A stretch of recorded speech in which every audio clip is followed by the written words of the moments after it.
They are genetically strong. मुझे वहम हो चुका है कि उनकी 4 टांगे और 6 हाथ है कि जो मर्जी करता है कोई चैलेंज कर सकता। मुझे आज अमेरिका भी कमजोर नहीं सकता। अगर ये अमेरिका कहता है ना जी दोबारा नहीं होगा, आज हमें इजाजत दे दें, अमेरिका भी हॉस्टेज बना रहा है सारे सर्कमस्टांसेस। मुझसे अभी थोड़ी देर पहले मैं किसी के डिस्कशन में इन्वॉल्व। इस वक्त भारत के अंदर जो एम्बेसडर नया अमेरिकन गया उसकी वालदा ज्यूइश है।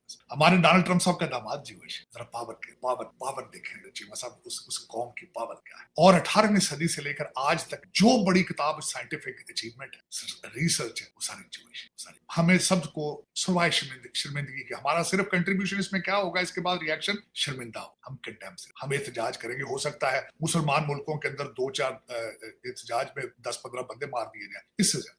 क्योंकि वजह यह है कि आपने साइंस से किनारा कशी, आपने तालीम को अबैंडन। आप तालीम हासिल करते हैं सिर्फ पैसों, पैसे, डॉक्टर बनना है, मैं आईटी करूं, पैसे, ना किताबें ना सकाल। चीमा साहब मुझे अभी तक याद है, मेरी सबसे बड़ी बच्ची ने जब जो पीएचडी है सिस्टम्स इंजीनियरिंग, जब 5वें ग्रेड में मैंने उसका दाखिला, पहले ग्रेड में दाखिला उसका कराया, तो उस वक्त इंटरव्यू लेते थे बाप फादर। तो मेरी क्योंकि वालदा टीचर थी, हेड मिस्ट्रेस थी, तो मुझे जब बुलाया स्कूल वालों ने, प्राइवेट स्कूल वालों ने क्वेश्चन किया, how would you like to see your daughter after 10 और 15 years, how you want to see. मैंने ये जवाब दिया था चीमा साहब, मैंने कहा want to see my daughter as a professor, as a research scholar. I want my daughter to write some books. उसने कहा why? मैं कहा बिल्डिंग बिजनेसेस की एज होती है, किताब की एज, रिसर्च की एज। चले पसंद अपनी अपनी, नसीब अपना अपना चीमा साहब। लेकिन आज कतर के ऊपर इजराइल ने हमला करके बता दिया है कि we are the strongest country on the planet, we are the strongest nation on the planet and we will do whatever we feel like. We will do whatever we feel like. America भी कदमों में, दुनिया सारी Turkish हो गए, Ottoman empire देखें, हिस्ट्रियां देखें, Iraq की हिस्ट्री देखे, अब्बासियत दौर की, ऑटोमन एम्पायर, आज पांव में रुल रहे, रो रहे, ज़ारो कतार रो रहे जी, ज़ारो।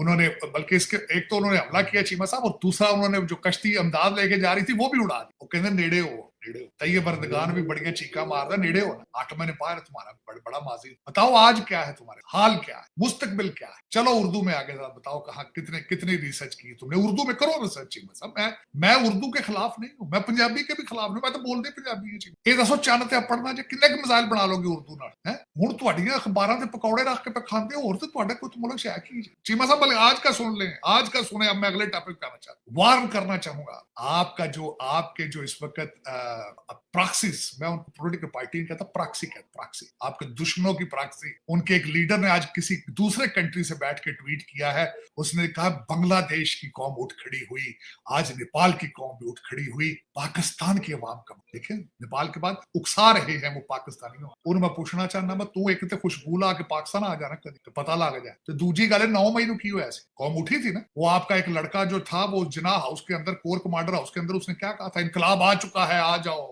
आज जाओ। और मैं उनसे पूछना चाहता हूं, इस तरह की स्टेटमेंट देने से पहले 2-4 चीजें सोच लिया करो। नेपाल के अंदर जो कुछ आज हुआ है, उसमें पॉलिटिकल पार्टी एक भी नहीं, आम सिविलियन थे। बांग्लादेश के अंदर जो सारे बच्चे इकट्ठे हुए थे, वो भी सारे स्टूडेंट सन, वो भी मजहबी और सिख नहीं सन, जेडे तुसी मुर्शिदां वाले ते पीरां वाले ते गट तवीज़ां वाले, वो इना कोई तलक नहीं सी चाहिए। आज भी नेपाल के अंदर जो कुछ हुआ है, उसमें कोई पॉलिटिकल पार्टी इन्वॉल्व नहीं चाहिए, सबसे बड़ी बात। और तीसरी बात मेरी ये है कि करप्शन का नाम ले, तुसी तो आप सारे करप्ट हो। आपकी तो केपी की सारी करप्शन कितनी सूबा सरहद के अंदर हो रही है, उसको नीचे पता है ना। आज नेपाल के अंदर हर दूसरे बच्चे से जब बीबीसी वाले पूछते हैं, तुमने व्हाई यू आर हियर, वो कहते हैं करप्शन के खिलाफ। इनका बताया ना, बुजदार भूल गए, गोगियां भूल गई हैं, जो महमूद खान भूल गए। आप तो खुद इस चीज में इन्वॉल्व हो गए। बल्कि मैं आज बल्कि मैंने उस पर ट्वीट भी किया है जबरदस्त, चीमा साहब, कि इन्होंने टेररिस्ट अटैक किया है, बलोच लड़का जो था तैयब बलोच, उसके ऊपर मारा है। चीमा साहब जर्नलिस्ट है, अगर तुम सख्त सवालों के जवाब नहीं दे सकते हो। और पहना दी वड्डी बाजी सिलाई मशीन वाली की स्टेटमेंट सुने, रिकॉर्ड पे आ चुकी, कहते इसको यहाँ आने क्यों दिया था, तो पकौड़े पर तल दे सो। आप प्रेस कॉन्फ्रेंस कर रही थी तो वो जर्नलिस्ट है। अगर सख्त सवालों का जवाब नहीं दे सकते तो फिर माइक लेके पकड़ के जर्नलिस्टों के सामने क्यों स्टेटमेंट देते हो। खान ने अंदर से ये कहा है, खान ने अंदर से ये कहा है, उसने कहा हम मर जाएंगे, हम मार देंगे, खान ये कर, तो ये करने की क्या जरूरत है एक्सरसाइज। अगर सवालों की जो पुछदा की सी चीमा सा, तो ये बलोच कहते बदतमीजी, वो पूछ रहे थे न्यूयॉर्क ਤੁਹਾਡੇ मकान आपने किस तरह लिए हैं। आज आपने बताया है कि जी मैं टेक्सटाइल एक्सपोर्टर हूं, आज आपने कहा है, तो कल ये कह देते मैं टेक्सटाइल एक्सपोर्टर हूं, मैंने अपने लाल के पैसों से वहां प्रॉपर्टी बनाई, तो इसमें उसको मारने की क्या जरूरत थी। लेकिन चीमा साहब मेरी ट्वीट जो है, काश कि मेरी ट्वीट जो है वो पाकिस्तान का एक बच्चा पढ़। मैंने ट्वीट में लिखा है chemotherapy is not, cancer has spread, major surgery is required. ये जो पोली ढोलकी बज रही है ना चीमा साहब, इस तरह ये लितर मार, ये ते 5 नंबर लितर होवे ते ता आगे चल रहा है। ये पोलियां टोलकियां ना चलने वाले चीमा साहब बताएं। और दूसरा अब मरवत साहब सुना है नून लीग में चले गए की मुलाकातें हुई। और तीसरा चीमा साहब सजाएं हो गई हैं। अब देखें इस बदकिस्मती इस सियासी मजहबी स्लैश टोले की 2 साल कुरैशी साहब जेल में ले, आज वो किसी को मुंह दिखाने के काबिल नहीं कि वो गदार के नाम आए। देखें और जो मैडम बट्टू ने ट्वीट किया है वो कहती अंडे ने आप मरवाए ना अपने आप में ड्रामा हो रहे।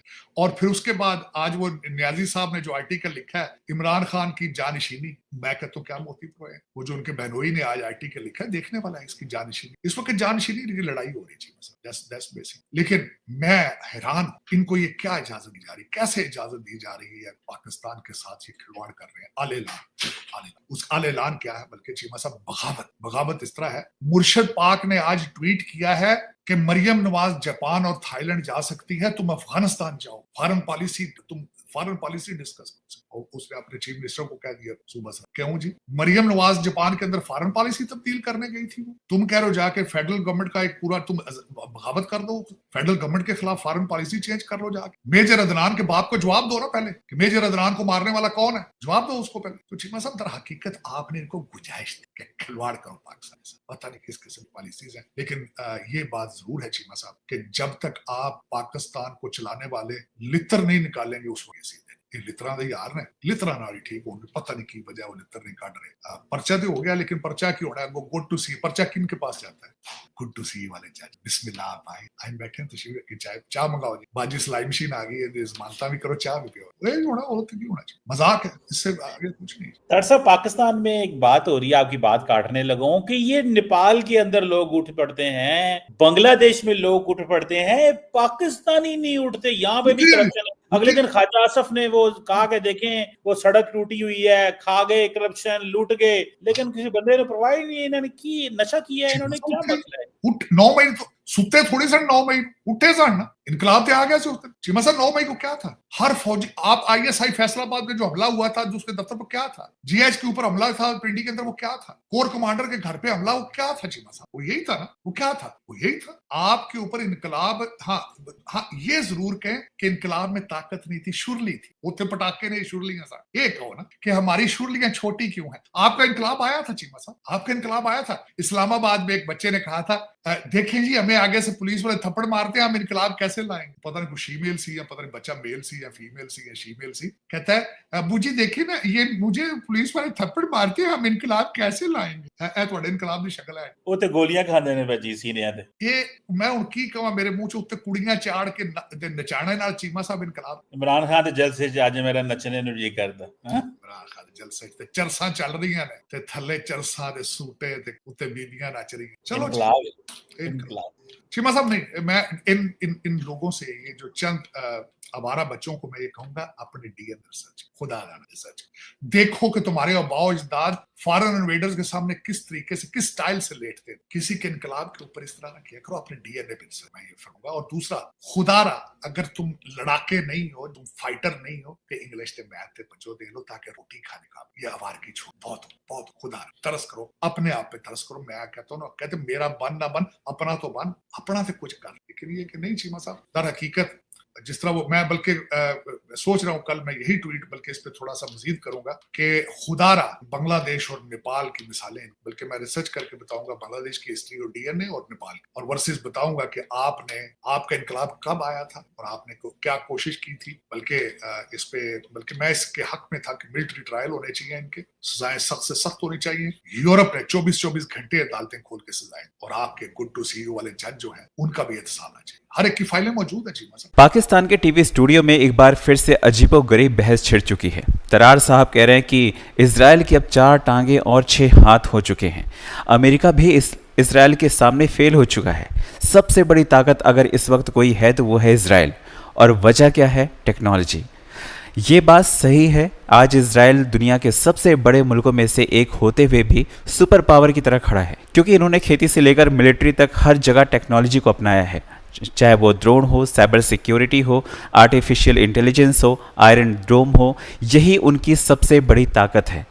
वहीं पर जिस तरह से पाकिस्तान पर अगर हम बात करें तो पाकिस्तान के लोग आज भी गधे बेचने में लगे हुए हैं।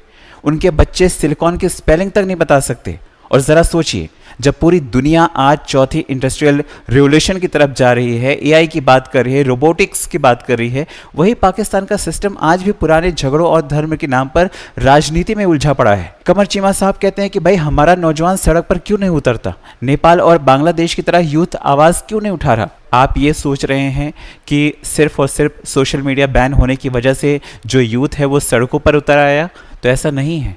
इसके पीछे चीनी चालें हैं, उसको समझना आपको भी पड़ेगा। और रही बात प्रोटेस्ट की, तो आपके यहाँ भी प्रोटेस्ट हुए थे, बहुत सारे प्रोटेस्ट हुए थे, लेकिन जब आपका बच्चा ये कहता हुआ दिखता है कि हम जी प्रोटेस्ट कैसे करें, हमें तो पुलिस मार रही है, ऐसे तो इंकलाब नहीं आता है। ये आपके घर का मसला है, इस पर हम क्यों ही बात करें।